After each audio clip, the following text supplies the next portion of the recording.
I want to kind of conclude our discussion of techniques of analyzing data with some alternative techniques rather than just the net present value and the internal rate of return.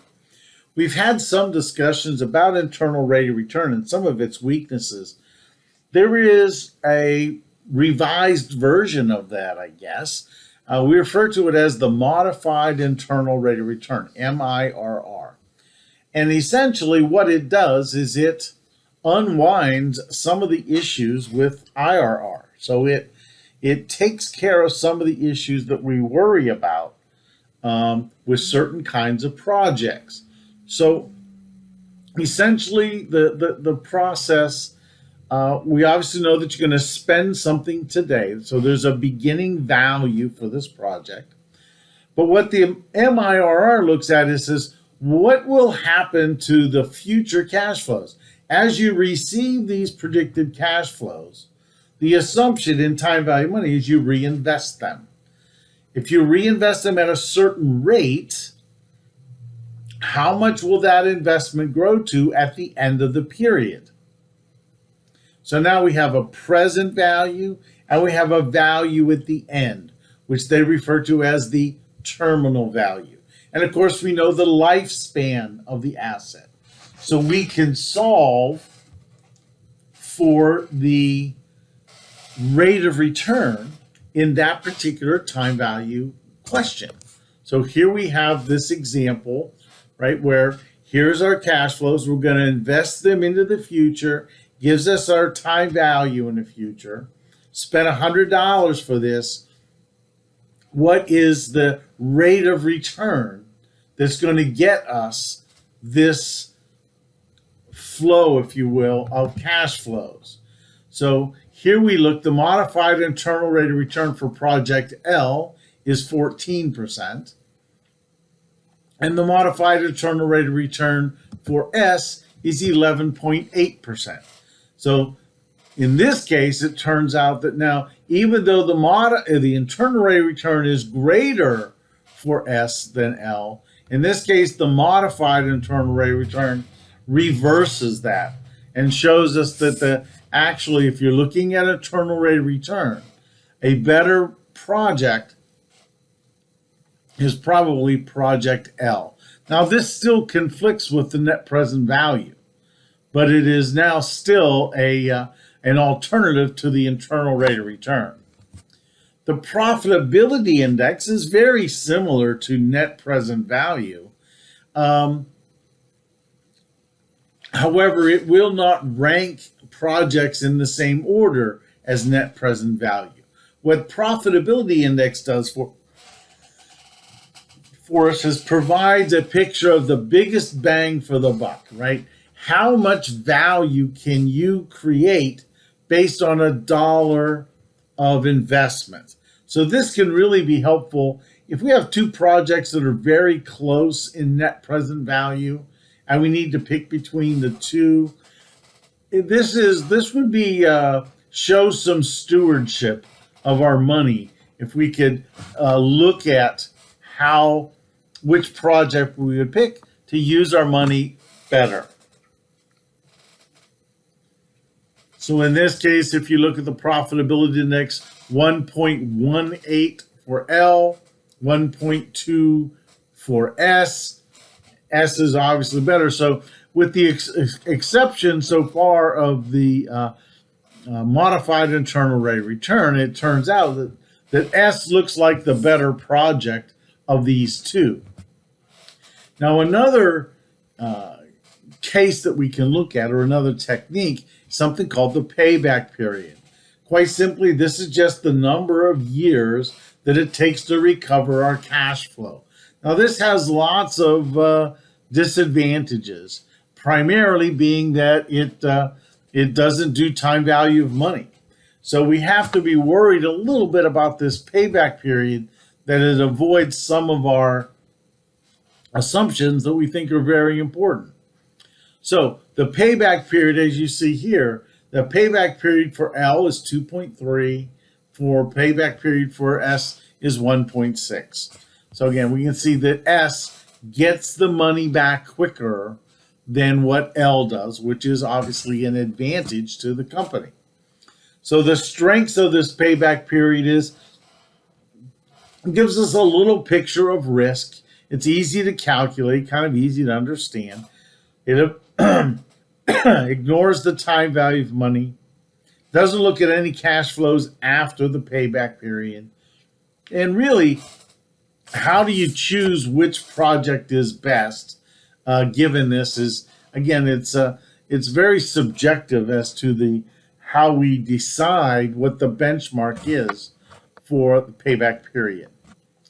So if we can adjust the payback period just a little and consider present value, let's find the present value of all of the future cash flows and plug that into our time value or our payback period model. We see that the discounted model for L is 2.6. Again, it's 1.8, still lower for the project S than L. So again, in general, again, with the exception of one technique, we found that S appears to be a better project. Now I want to switch gears and let's think about, I refer to them as curveballs, just some refinement, something that adds a little bit of complexity to our discussion. If you're comparing two projects and we're using net present value,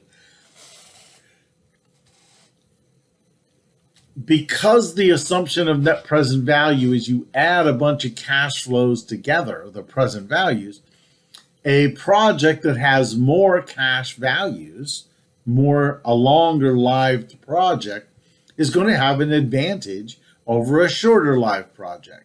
So in that case, we have two projects. They both cost $100, but this first project has 2 years of life, and the second project has 4 years of life. So how can we calculate this? Well, there are two techniques. The first one's referred to as the equivalent annual annuity, or the annualized net present value. It takes the net present value and tries to do a time value calculation to assume that it comes in an annuity format, so that every year of the project's life, you get part of this cash flow or this net present value. So in this case, again, the first project, the shorter project, is 2.38. Net present value for the other project, the longer project's 1.95. Now the significance here is that project B here has the higher net present value.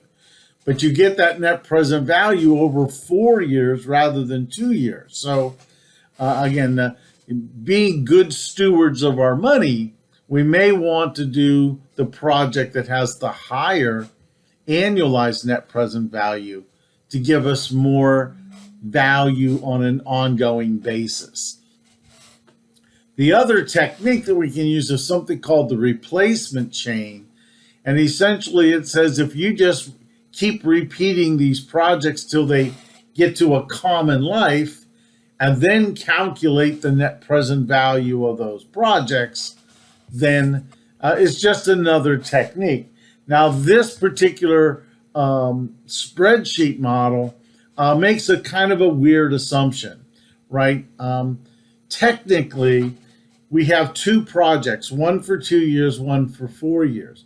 So you would do the 4-year project one time, and you would do the 2-year project 2 times. That way it would end, the project's life would end in 4 years, and of course that one ends in 4 years. Unfortunately, because of some programming challenges, the replacement chain that's used in this worksheet does a calculation of 2 times, it just multiplies these two out. So it's going to assume it's done, the replacement chain for this one is done 4 times, and this one is done 2 times. They end at 8 years, and then calculates the net present value of all of those repeated projects. You get the same decision to buy or not buy, but it's not really what the replacement chain answer is. So again, we can do this by hand, of course, but it's a lot easier with this particular assumption. Another consideration is, what is the actual lifespan of a project, right? How long should this project exist? Now, it's not that we're going to get rid of the project at the end of its life, but there is a lifespan of the project where it's going to create the most value for the company. If you run it longer, typically what you'll find is that the costs are starting to increase because the assets are getting older, right? So the value may decline if we do it too long. Of course, what we want to do then is at the end of the project's economic life, the assumption is we would just do the project over again, right? So should we do this project based on its economic life or on its physical existence? So here we have a project, we spend $5,000, and here are the cash flows from operating this project. Now, at the end of 1 year, if we end this project at the end of 1 year, we assume that the assets that we purchased can be salvaged for $3,100. So if you do this for 1 year, you spend $5,000 in year one, and then you receive $5,200 at the end of year one, because you're going to get both of these cash flows. But what if you do it for 2 years? At the end of 2 years, you think the salvage value is going to be $2,000. So you buy the asset times 0 for $5,000. You receive the $2,100. Then you receive $4,000. The $2,000 from operations, the $2,000 from sales. So we end up then with a series of projects, the same project but with different lifespans. So here's what happens if there's no termination, right? You're going to do it for 3 years. 2 years, this is the cash flow. 3 years, that's the cash flow. So there is in this capital budgeting techniques worksheet, there is a place to carry over the cash flows of the project. That carries over, but we need to add or incorporate the abandonment cash flows at the end of the years. So what we find in this example is, if you do this project for 1 year, then you will have a net present value of negative 273. Again, negative's obviously bad. If you do it for 2 years, it's 215. If you do it for 3 years, it's now negative 123. So what we would say is that the economic life of this asset is 2 years.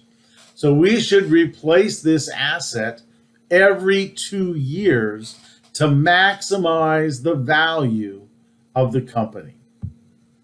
So what are the basic conclusions that we have, right? I mean, this project, this engineering life, it's not always the same as the economic life. It's not always the same. So we do have to understand how the cash flows interact with the investment.